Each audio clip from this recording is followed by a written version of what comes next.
If you've been streaming off and on for a while and you've tried every single day of the week, or maybe you just not found your groove in a streaming community, or maybe you just got a brand new job or some things took place in your personal life and you've got to adjust your stream hours. If this is the case for you, this video is for you. Before we dive in, let me ask you a question and put it down in the comments below. Have you ever randomly started streaming? Just out of the blue, didn't let nobody know, just start randomly streaming in hopes that you can catch the right audience? How did that work out for you? Yeah, I thought so. Let's go ahead and fix that today. I'm going to show you some tricks that you can do, some strategies you can do that will help you, not only with your stream schedule, but also what games to play on that stream schedule. First off, why do you need a stream schedule? Here's the truth. You need to start looking at yourself differently. You need to see yourself more as a product versus just someone who streams. It might sound so weird. Please trust me on this. When you're always available, people can catch you anytime they want to. But if you limit the time that you're available, people are more likely to come see you. I want to use this as an example. Do y'all remember the great toilet paper issue that we had in 2020? I know y'all remember it. I know y'all do. Think about how it happened. Someone would post on Facebook, hey, Walmart's got a new stock of toilet paper. And then you got little Miss Jenny Sally on over here rushing out the door to go to Walmart to buy up 5 things of toilet paper and empty out the shelves. Y'all remember that? You're the toilet paper. You are the doo-doo paper. I'm sorry to say that, but you're the doo-doo paper. With that being said, when you limit your supply that people can get from you, you are then turning around and creating a time frame when they can catch you. They are more likely to catch you when you're available to be caught. Does that make sense? I know you're following now. You're understanding. You're following along now. So with that being said, put a stream schedule together. The first step is obviously experimenting. And I know that's really annoying. It takes time. Yes, it does. But everything comes with a little bit of time. What you're going to need to do is you need to experiment several days a week, several times, different hours of the day, so that we can get some analytics on how you're doing on those days and those times. The way that you're going to figure this out is you've got your Twitch analytics that is on Twitch itself. You can go to twitchtracker.com, and at the very bottom, it's going to tell you when you have the most viewers, who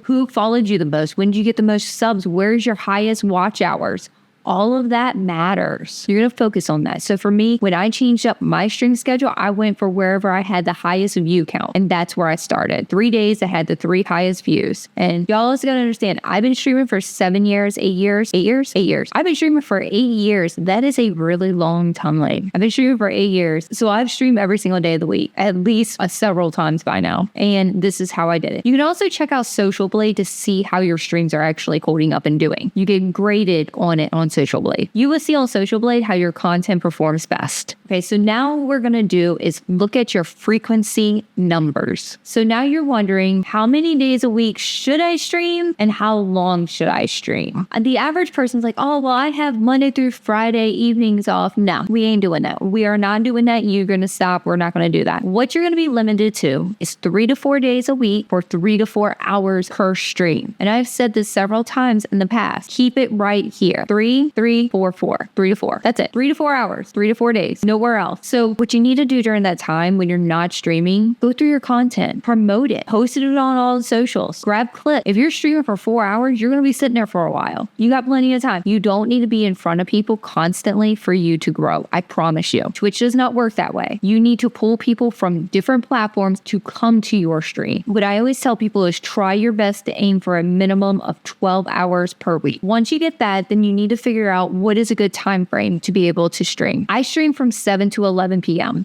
Sunday, Wednesdays, and Saturdays. So I don't really get out of my house on the weekends, so I'm home anyway, so there's no point in me doing anything else. Wednesdays, it's hump day. It's a funny day to freaking stream, so I do that. And it's also one of my most viewed days. A lot of people ask, do you have to stream on the weekends? No. Weird thing about that, okay? Twitch is very saturated on the weekends, and it's very saturated all day long, which is weird. You would think, people want to get out and have a life, but at the end of the day, we're all gamers and we don't touch grass. You want to figure out where the competition is lower, which means there's less people streaming, but the views are higher. So a lot of people do. What I've noticed I've been watching this one person, I'm not going to say their name, but I've been watching them and I've been kind of smirking like every time I see them live. They are so smart. And I will give this person so much props because I figured it out. They stream at like 2, 3 in the morning and they stream all early in the morning and they stream till about till, oh God, I don't even know what time, but they're still live when I get up and I'm taking my kids to school. And they're pulling numbers like in the hundreds, and they're not partnered yet, but I have a feeling they're about to be partnered really quick. And they are a variety streamer, which is really hard to grow with. So they pick the least amount of streamers that are streaming during the hours that most people are asleep, and they're growing. They're about to be partner. Think about that. The way that I did mine is I can't stream during the day because I am a mom. I already know 8 a.m. to about 3 p.m. I can't do it. I also am a nanny. No matter what, 8 a.m. till about 4 p.m. I'm watching a baby. So then it goes, okay, so do I stream as soon as I get the kids from school? No, I need to spend time with my kids. I love my kids. I adore them. Then I do not stream as soon as my youngest gets out of school. My oldest is virtual. Then what I do is after dinner, we always have dinner together, and after dinner, my husband takes over, and then I start streaming. We do our family time, and then Wednesday, Saturday, and Sunday, I stream and he takes over. But why did I pick the hours that I picked? I am on the East Coast of the United States. So that means at 7 p.m. my time is 4 p.m. West Coast. They are getting off of work at that time. They're driving home from work. They're cooking dinner. They're spending time with their family. By the time I get off of my stream at 11, if they have shows that comes on during the week or on the weekend, I'm done with my stream by 8 p.m. their time. So they can still watch their shows. That allows them to have more time to hang out with me as well. So I catch it during a very prime time across the United States. But I wanted to make sure that I am done by the time that Prime TV starts for them. I feel like that's smart. I think it's smart. A little bit of that stuff going on, guys. All right, but back, let's get back to the full point of this conversation. Let me share you something a little bit from my personal experience. When I first started streaming, I thought that more is better. I will reach more people. I will get more followers, and my streams will grow faster, which is completely wrong, by the way. What actually worked was consistency. I set a schedule and I stuck to it. I try everything I can not to skip a stream. I really do now that I'm not playing DVD. Also, my streams are a lot shorter. I used to stream as long as I possibly could until my eyes were burning and watering and just making me look like a crying mess. I have learned that quality over quantity will always win. So if you're doing shorter streams, but they're awesome streams, that will outweigh any 12-hour streams that you have where you're exhausted and you're having a bunch of tech problems because your computer's tired and just overworked. Fix your stuff. But how do you get this to work long term? No matter what you choose as your schedule, the best stream for you to have is one that you can maintain. Give yourself 3 to 6 months of testing out different schedules before you actually set onto a schedule that will work and that you can stick by. Always remember that communication is key. Anytime that you switch out your schedule, that you post it not only in your Discord to let your main viewers know, make sure you're also posting it across all of your socials, because the average person needs to see your information 3 times in order for them to become curious to look into your content. Make sure that you pin it in your Discord. Make sure that you are updating it as frequently as you need to. If you know of changes that are happening, you need to communicate with those changes with everybody as soon as possible. You're going to gain more respect by putting yourself out there and putting in what's going on with your viewers. You're going to gain more trust, which is what you would want in the beginning. We talked a little bit about creating clips and stuff for your other things, but what else can you do during the days that you are not streaming that you're free? You need to think outside the box. During this time, you need to engage with your viewers. That means going to go watch some of their content, support their stuff that they're doing. You can network with new creators during this time that also streams during the same time that you do. You can plan content. So me personally, I like to plan out my entire year's content so that I'm prepared as it comes on, and I know when I need to buy things and what is it for, when is it going to happen. I know this one here, most people don't think to do, but you need to make sure that you are resting and recharging yourself. Making content and streaming takes a lot of energy outside of you. So the more that you can find a way to decompress and just mellow out and maybe spend some time with your family, do it. Streaming is not everything, and you don't need to feel like you're drowning in it. Some of the common pitfalls that you need to avoid, and you need to make sure that you get into the mindset of never letting this happen. Don't overcommit to too many days. If you can't do 3 to 4 days and you're only able to do 2 days of streaming, stream those 2 days. But make sure that you are constantly communicating with them at all times. Also, make sure that your start time is consistent across the board. Don't do inconsistent start times because it makes it harder for viewers to remember. When you're creating your schedule, don't forget to factor in your peak energy time. So me, I'm more open and like awake at night than I am during the day. I can get a lot of stuff done during the day, but I am more alert and active at night. So that's why I do more evening, nighttime stuff. For God's sake, if you need to take a mental break from social media. Do not ghost your community. What does that mean? Every so often when you're taking your mental break, I don't care if it's a day or 6 months to a year, talk in your Discord. Those people are genuinely there for you. So make sure that you are every so often checking into your Discord and letting them know what's going on, that you're still doing good. You're doing this to kind of better